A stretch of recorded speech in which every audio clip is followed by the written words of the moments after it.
හදමුද මේ රසමරස උරුමස් කරිය. එහෙනම් මේ වීඩියෝ එක අවසානය දක්වා බලන්න. මේ තියෙන්නේ මම අද උයන්න ගත්ත උරුමස් ටික.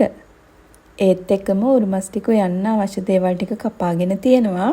මම ගත්ත උරුමස් ටික හොඳට හොදලා පිරිසිදු කරගෙන තමයි මෙතන තියෙන්නේ. ඒත් එක්කම මේ තියෙන්නේ උරුමස් එකට අවශ්‍ය බෙදපු පොල් මිශ්‍රණය හදාගන්න අවශ්‍ය දේවල් ටික. මුලින්ම මම බෙදපු පොල් මිශ්‍රණය හදාගන්න තමයි හදන්නේ. මම ඇතිලියක් රත් වෙන ලිපොඩින් තියාගත්තා. දැන් රත් වුණ ඇතිලියට හාල් ඇට ටිකක්, ගාගත්ත පොල් ටිකක්, වියලි මිරිස් කරල් 4-5ක්, සුදු ලුණු, කරපිංචා මේ ටික එකතු කරගන්නවා. මම මේ වෙලාවේදී කරාබු නැටි, එනසල්, ගම්මිරිස් ඇට ටික එකතු කරගන්නේ නැහැ. ඒ ටික එකතු කරගන්නේ පොල් ටික රන්වන් පාට වෙනකම් බැදුනට පස්සේ. නැත්තම් පිච්චෙනවා.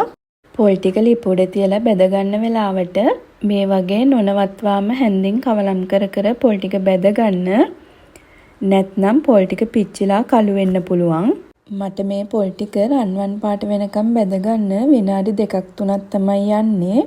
මම පොල් ටික පිච්චෙන්නේ නැති වෙන්න මේ වගේ නොනවත්වාම කවලම් කර ගන්නවා.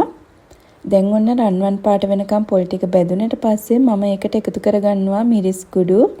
ඒත් එක්කම ගෙදර හදාගත්ත බෙදපු 3-5 කුඩු. ඒ ටික එකතු කරගෙන මම දැන් කලින් එකතු කරගත්තේ නැති ගම්මිරිස් ඇට ටික, එනසල්, කරාබු නැටිත් එකතු කරගත්තා. එකතු කරගෙන ඒ ටික පිච්චෙන්න කලින් මේ වගේ හොඳට හැන්දෙන් කවලම් කර කර බෙද ගන්නවා. ඔන්න දැන් බෙදපු පොල් මිශ්‍රණය හරි. මම දැන් ලිපෙන් බාගත්තා. ලිපෙන් බාගත්තට පස්සේ මේ වගේ හැන්දෙන් ටිකක් කවලම් කරගන්නවා. කවලම් කරගෙන මම මිරිස් ටිකේ දැන් නටු කඩා ගන්න තමයි යන්නේ. මේ විදිහට මිරිස් කරල් ටිකේ නටු ටික කඩාගෙන ඉවර වෙලා මම දැන් බෙදපු පොල් මිශ්‍රණය කොටා ගන්න තමයි හදන්නේ. මම මේ විදිහට බ්ලෙන්ඩර් ජාර් එකට දාගෙන පොල් මිශ්‍රණය කොටා ගන්න තමයි හදන්නේ. ඔයාලට මේ වෙලාවේදී ගෙදර මිරිස් ගලක් තියෙනවා නම් ගලේ අඹරලා වුණත් මේ මිශ්‍රණය හදාගන්න පුළුවන්. පොල් ටික කොටා ගනිද්දී හොඳට පිටි වෙන්න පොල් ටික කොටා ගන්න ඕන. ගලේ ඇඹරුවත් එහෙම තමයි. හොඳට පිටි කරගන්න ඕන.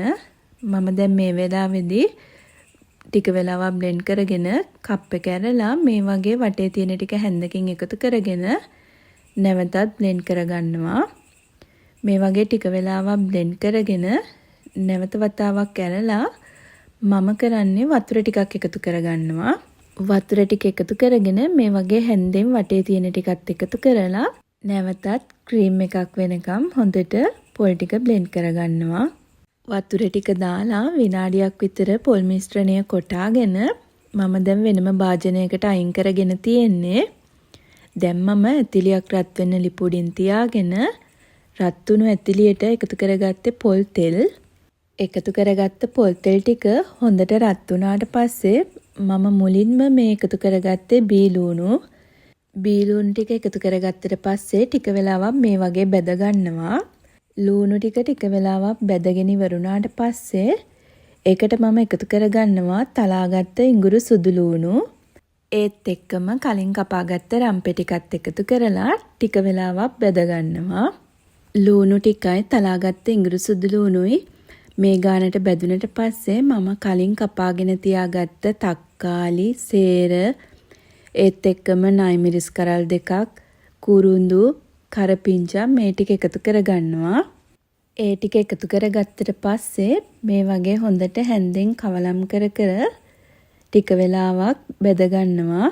මේ ටික මේ වගේ තෙල් එක්ක හොඳට බැදෙනකොට හරිම සුවඳයි.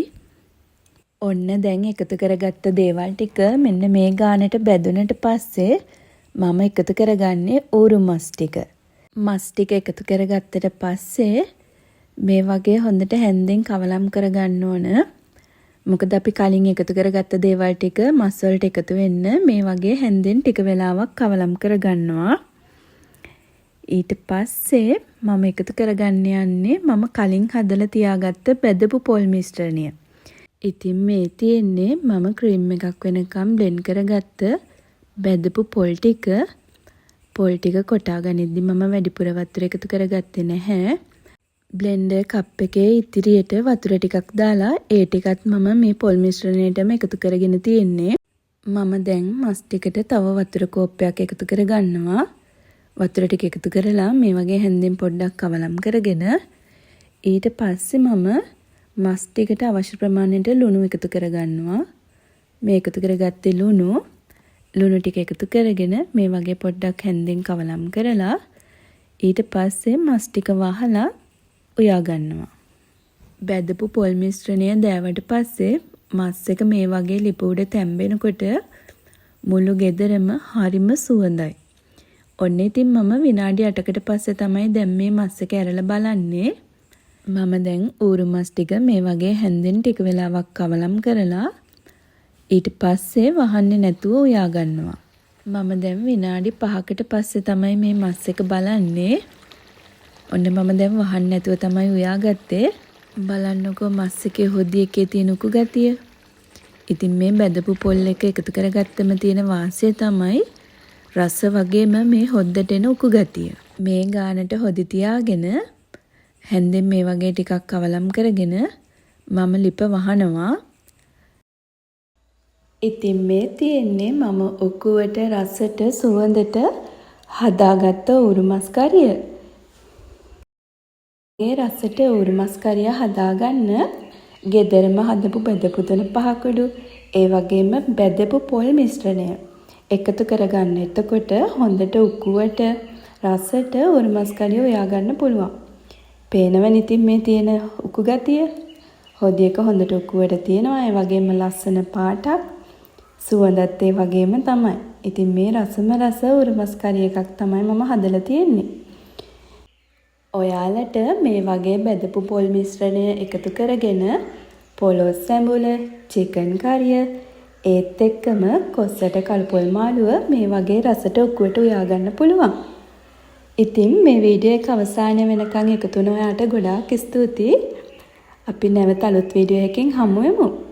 ඉතින් ඔන්න අද අපේ ගෙදර මේ රසම රස ඌරු මස් කරිය එක තියෙන්නේ ලංකා බාස්මති බත් ඒත් එක්කම කිරට උයාගත්ත කැරට් කරිය, කතර මුරුංගා කොළ මැල්ලුම. ඉතින් මේ තමයි අද අපේ ගෙදර කෑම වට්ටෝරුව.